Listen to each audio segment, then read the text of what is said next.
Caesarean delivery शुभ मुहूर्त 2025 हम बात करेंगे अगस्त से लेकर के और आपका दिसंबर तक, सारे महीनों पर बात करेंगे।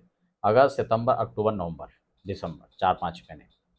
लेकिन एक बात यहाँ पर बहुत महत्वपूर्ण है जिसको आपको समझना है, क्योंकि जो भी ग्रह की युति बनती है, मान लो कोई दुर्ग्रह का दुर्योग बन रहा है, वो आपकी बच्चे की कुंडली अंदर बनेगा, तो उसको हमें कुंडली किस प्रकार से डिजाइन करना है कि वो हमारे ऐसे भाव के अंदर आए जहां उसका जो नकारात्मक प्रभाव हो कम से कम हो।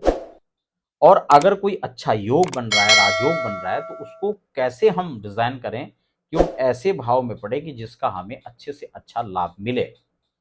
तो ये महत्वपूर्ण समझने के लिए है कि बच्चे की जन्म की कुंडली के अंदर उसके बच्चे के लिए, माता पिता के लिए, उसकी शिक्षा के लिए, हेल्थ के लिए, वेल्थ के लिए कब कौन सा समय अच्छा रहेगा, ये हमें समझना है। और इसी के लिए हमें मुहूर्त निकालना है, अदरवाइज उस मुहूर्त का कोई मतलब ही नहीं बनता है।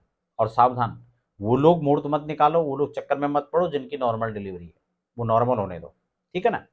लेकिन अगर ऑपरेशन से ही डॉक्टर ने निश्चित कह दिया, फिर आप मुहूर्त निकालो। और मुहूर्त सिर्फ ये मत निकालो कि कौन सा दिन अच्छा है, सारे दिन अच्छे हैं उसके चक्कर मत पड़ो। अगर आपको डिजाइन करना है तो आप प्रॉपर ग्रहों को देखो। मैं यहाँ पर सारे योग भी बताने वाला हूँ और दिसंबर तक सारी डेट भी आपको बताने वाला हूँ कि कौन कौन से योग पड़ेंगे, राजयोग कब पड़ेगा और कब दुर्योग पड़ेंगे, और दुर्योग पड़ेंगे तो उसको कैसे डिजाइन करें कि वो किस भाव में बैठे कि जहां उसका फल कम से कम खराब हो सके। जैसे कि अभी उदाहरण के लिए मंगल केतु का योग चल रहा था जो 28 जुलाई को खत्म हो गया, तब हमने बहुत सारे इसकी जानकारी आपको दी थी। अभी ग्रहण योग तो ये अंगारक योग तो खत्म हो गया, लेकिन ग्रहण योग स्टार्ट है सूर्य केतु का, जो 17 अगस्त से बनेगा और 17 सितंबर तक बनेगा। इससे पहले तो नहीं है, क्योंकि 28 से लेकर और इसके बीच में तो ठीक है, लेकिन 17 अगस्त से लेकर के 16 सितंबर तक जो है ये ग्रहण योग बनेगा सूर्य केतु का।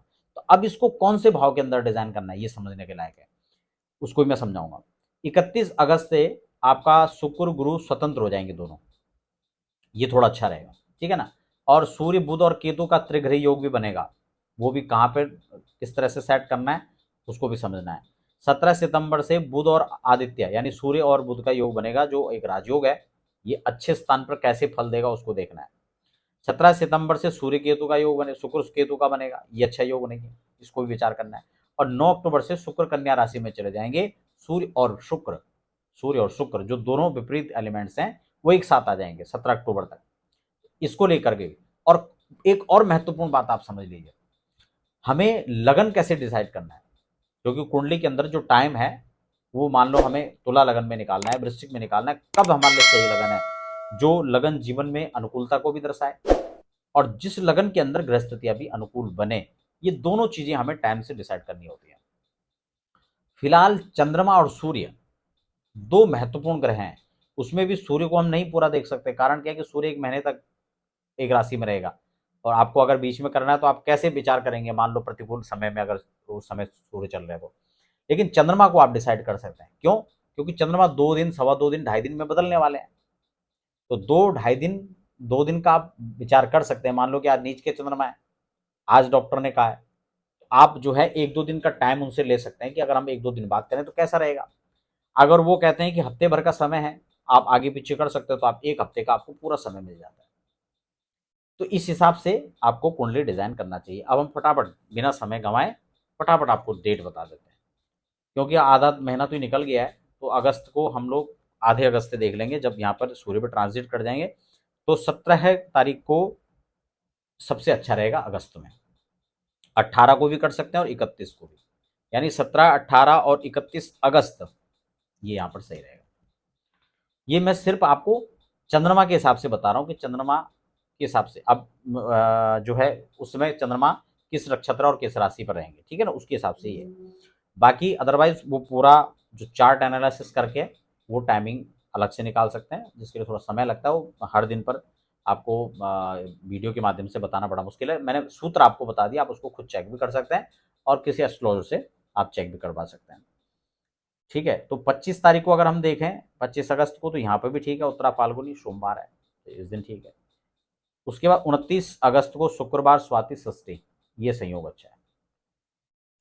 तो अगस्त हो गया खत्म, अब कर लेते हैं बात सितंबर के। सितंबर में 5 सितंबर को श्रवण नक्षत्र, त्रयोदशी और शुक्रवार, ये अच्छा ऑप्शन है आपके पास में 5 सितंबर मकर राशि में, ठीक है ना। अगला हम देख लेते हैं। इसके बाद बीच में क्योंकि मीन है, मीन राशि में जब रहेंगे तो अभी मीन और खासकर कुंभ का, ये अभी फिलहाल क्योंकि शनि और राहु यहाँ पर चल रहे हैं तो वो फिर चंद्रमा अगर उनके साथ आएगा तो ये अच्छा दोष नहीं बनेगा, योग नहीं बनेगा। उसके बाद हम चल सकते हैं तो आगे फिर ये मूल आदि भी आ रहे हैं, तो इसमें वृष राशि पर जब संयोग बनेगा 13 तारीख को, तो इस दिन करवा सकते हैं। ठीक हो गया, वृष के चंद्रमा, कृतिका और शनिवार और षष्ठी। अगली तारीख है 14 रोहिणी नक्षत्र, रविवार, अष्टमी, ठीक है ना। अगला है 18 तारीख जब पुष्य नक्षत्र रहेगा, बृहस्पतिवार और द्वादशी रहेगा, 18 सितंबर। और आगे चल लेते हैं 25 सितंबर, ये भी सही है, तुला राशि में स्वाति में रहेंगे चंद्रमा, ठीक है ना। बृहस्पतिवार और तृतीया। तो ये सितंबर खत्म, अब अक्टूबर में चले जाते हैं, फिर बीच में नीच के चंद्रमा, मूल, ये सब पड़ रहे हैं, ठीक है ना, ये दिन सही नहीं है। उसके बाद जो है 2 तारीख में चले जाते हैं सीधा अक्टूबर का, 2 तारीख में ठीक है, यहाँ पर उत्तराषाढ़ा और बृहस्पति दशमी का संयोग है, तो ये समय अच्छा है। और आगे बढ़ लेते हैं, फिर मीन मेष आदि जो है वो चलेंगे, उतना ठीक नहीं रहेगा। आवश्यक होने पर आप इनका विचार भी कर सकते हैं, ठीक है ना। ठीक, 9 तारीख यानी 9 अक्टूबर और 10 अक्टूबर, भरणी कृतिका, ठीक है ना, ये यम का नक्षत्र है। और ठीक है, और उसके बाद कृतिका है, तृतीया और चतुर्थी शुक्रवार और बृहस्पतिवार, ये दोनों दिन ठीक है। 15 तारीख जब कर्क राशि के चंद्रमा हो जाएंगे, पुष्य नक्षत्र रहेगा, ठीक है ना, नवमी है, बुधवार है, ये भी अच्छा है। 15 के बाद 19 उत्तरा फाल्गुनी वाला, त्रयोदशी वाला, ये भी ठीक है। उसके बाद जो है आपका सीधा 29 और 30 तारीख में है अक्टूबर, ठीक है। नवंबर को ले लेते हैं तो 5 नवंबर सही है सबसे पहले। 5 नवंबर के बाद आपका सीधा 22 और 23, 6 और 7, सॉरी 7 और 8, 7 और 8 नवंबर, 7 8 नवंबर हो गया, सॉरी 6 6, हाँ 7 और 8, 7 8 नवंबर हो गया। उसके बाद 10 और 11 नवंबर हो गया, फिर 15 और 16 हो गया। ये डेट नवंबर में अच्छी है, काफ़ी सारे तिथियां यहाँ पर, ठीक है ना। उसके बाद सीधा 25 और 26 नवंबर में, ये भी ठीक है। दिसंबर में चले जाते हैं तो सबसे पहले 4 दिसंबर जो यहाँ पर पहली तिथि है। उसके बाद 5 तारीख को भी ठीक है, 11 और 12 दिसंबर, 14 और 15 दिसंबर, 23 और 24 दिसंबर और 30 दिसंबर,